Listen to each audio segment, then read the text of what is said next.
swaba lero oli otya swaba Abdullah Abdallah erinya lya tesirira bidde mugana wa Sumayo yagala kukola summa banatugirawo nenga byonna bigenda mu maaso. I've not gotten an invite from any Muslim friend. Zebuna Jerry collections yampise kuba banaye otulo atakimanyi pozi gym instructor wange lero yabambi yekka ndoza yekka yanjagaliza Yidi yangambye yampise ku Yidi bambi tukutumidde abantu bwe batyo nange ntumirako Leah Diane Heavens bampise naye munange nga bomanyi ebintu byokkola emirimu aye sawa zino zeze ekimere naye fe tuli wano kale we are powered by Banafa Snow Paint gw'omuzimbi wena gy'oli make sure you get yourself snow paint and life will be so good waliwo bakyali bangaawo ku Snow Paint offices waliwo kaseksa kabyakama ke bayita praise videographer mwana oyo mutumidde kabikolanga kali very good yeah she's hard working she has no problem yeah and of course yeah nenga tubakuliza bobo yagala paint kozesa snow paint yonna gyali mutambuze yogera abagamba abantu tebakuguze ekifaanananga snow paint no be balina snow paint bwera wogisiigako naye ekwata nebikwata byonna neesibye ebimu biba byanjawulo era I am daring every engineer ng'oli eyo mumanyi quality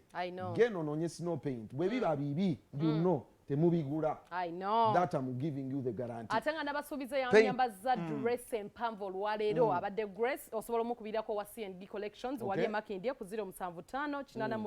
91 86 akola ne deliveries kale thank you so much kakati Swaba Kasumba omubwate omusiramu omanyi waliwo abayimbi ye buli idi bwetukanga tumunoonya omanyi those are his seasons and actually in music, I think it's a good strategy. Yeah. Sometimes it's good to position yourself. No manyanti. Wano wange.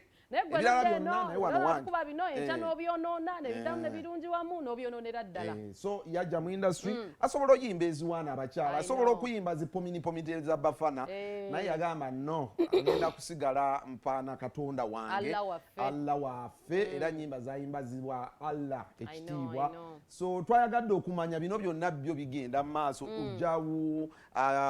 tulina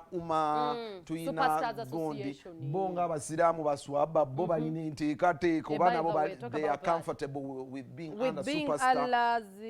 people oba bo kwegamba ng'abayimbi ba gospel kuba season yaabwe we want to also know what how are they reacting to all of this because basigala abayimbi yadde bayimba bya Allah they are still artists anyway katufune Kasumba nagenda watching yesoka. Okay, assalamu alaikum. Wa alaikum salam wa rahmatullahi wa barakatuh. Obulamu. Alhamdulillah bulamu bwa kisa kya Katonda tubulimu era tukyabulimu. Okay. Baba kya kutwaza. Tulina bashaka bange wetukungane wakanye tubayita ne batuyigiriza okusinzira bo ku kibala balabye mu kiseera ekyo. Kakati baganda bange abalala bonna abali eyo abasinga obungi bo ate bamanyi okusinga kunze bo bayigiriza bo bennyini bafuka bamashereke mu famire zaabwe. Kanaffe watonotono akambasaze katusaale ebyetaaga ennyo okumanya okwenjawulo n'oyita sheekhe wo kubanga buli muti n'omusiraamu naddala ffe Katonda bagenda sumusiza ku balala tubaako n'abantu abatugayidi abatugenda batulungamya bwe tuba tuseseetuka kozi n'emirimu gye tukola egyaffe girimu ebizibu bingi nnyo buli kaseera beetaaga omuntu akubudaabuda kitukoseza financial but nga ebyobusiraamu nga bwe bitambula tekitukoseza kubanga basinga bamu ku ffe tukulide mu maka amaavu kyemukola temubutaabutana na kugula byakulya bya mwaka guno mupulaningira bujja kati ffe ensolo zetusaze leero ffe twazeerundira omwaka guwedde nti omwaka guwedde gwatuka n'ogulayo embuzi owente n'agigula kati omwaka omulundi guno ebaki banungi okusala so ebizibu byonna ebisanga abantu tugenda kuyiga kubyeteekerateekera baganda bange bonna abasiraamu abali eyo mbasaba embeera eneyinza obutakyuka gula akabuzi konosala omwaka ogujja endiga byenosala omwaka ogujja mu kiseera kino soogigula $7,000 ate nga kati tegisobola kusobozesa kusala naye omwaka ogujja ajja kuba gikusobozesa soogitwala mukyala ewammwe oba kati nga ffe ababeerewo agazi osoogirundira ewaka eggulu waliyo owuma ne superstar kakati ate nze ndi wa Kanama Kaswida Nasheed Talabu and Matali Association kati tunatukagenda kiseera kinatukogenda kujja genda kati abaliyo bagenze nabo okugusa nsonga zaabwe kozi balina objectives zaabwe balina ebiruubirwa n'ebigendererwa byabwe ebyawukana kozi mu music industry anti ffe ensengeka y'ennyimba zange ez'amataali eyawukana ku za Levikson wadde zonna zanzikiriza kakati n'ebibiina bwe bitabo bibiri ebigendererwa byaffe ffe nga abakanama bibirala ku bya superstar n'ebya wuma ate bingiri nti nabo nga bolaba media zeno neno zonna zibeera zituwa obubaka okutwongera okutulungamya nakinaye ng'ate bannanyinizo baba zitandika balina vision ne mission za njawulo tuyina ebigendererwa bya njawulo wadde tukola music abali eggulu bamanyi bye bagusa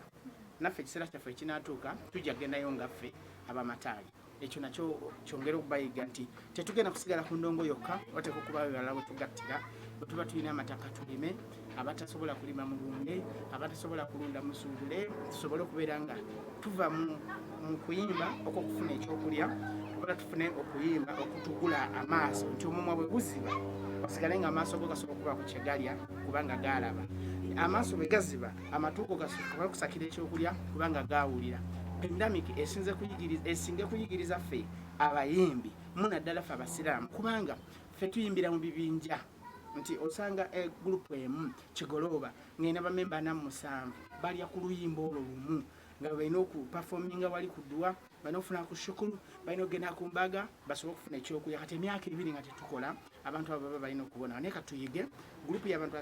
47 bwe muba mwinayo mwapangisa ne mulima ebijanjalo ne mulima kasooli ne musimba kalitunsi kitegeeza nti kiba kitambula era katufe kyetuliko era ebutambula tuba tugeze kulambula ttaka litwagala okugula tusimbe kalitunsi tusimbe obwamwanje tunaba tusazeewo Huda Liverpool be omumanyi okay mukwano gwa mukwaya Liverpool be pozaliwa mukwano Huda Liverpool be you a big fan of this show Huda we love Liverpool. You so much she sexy Chiwagira Liverpool. Huda, there is a song called Huda Shuda. Maika chiremera ko nnyo. Nyini nsonga eno alaika nsonga za ddala. So atuwadde obaka wa munda nnyo. Thank you. We wish you all the best. Huda, tumutumide. Kati,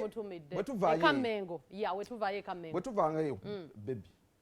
Ndoza tudde ku Bugembe. Pasita? Pasita. Otyo. Of course naye akyali muyimbi bino ebya pasita bikola kubanga mukama yamuyita abyowembe nenga alina okuyitibwako okuyimba okwo ekisooka olunaku lwaleero twakuba emboozi Laneke ng'alaajanira mwalimu erinnya lya Bugembe yaliwulira Bugembe vaayo yambe ku bantu vaayo yambe ku bayimbi era yayise Laneke tugenza ovaayo nga mwadde miliyoni emu bweddu agenda nange sigenda kuyita pastor muyite but kyenjagala whatever little he has shares with the people he always does what is makes him outstanding so olunaku lwaleero Laneke agenda ziwa bayimbi ba gospel yes era accountability eva tugikoze ku TV bwazirya abalokole bajja atenga buli gwa wa muwandika kuno tagana kukkiriza mwogeza nduli obuzi bwe bujjanga munoonya president we bugwanga mumukube enkokola bwe tetwalya ku bintu byo so Laneke abasakidde abalokole so wano of course Bugembe wasinzidde n'otugamba kubigenda maaso ye nga omuyimbi first of all is he a superstar association is he uma oba is he gospel so where does he fall ngebya pastor tubitadde ebbali byambala tumujjo katono he's an artist kati tumulabanga babiri ejudi he's an artist so yeah how is it get up then tumubuza nekyokuba nti wakitende he's a pastor wakita advocating ira church okutandika okubangibwa ku bayimbi sente abayimbi yeah they are social capital at the gospel churches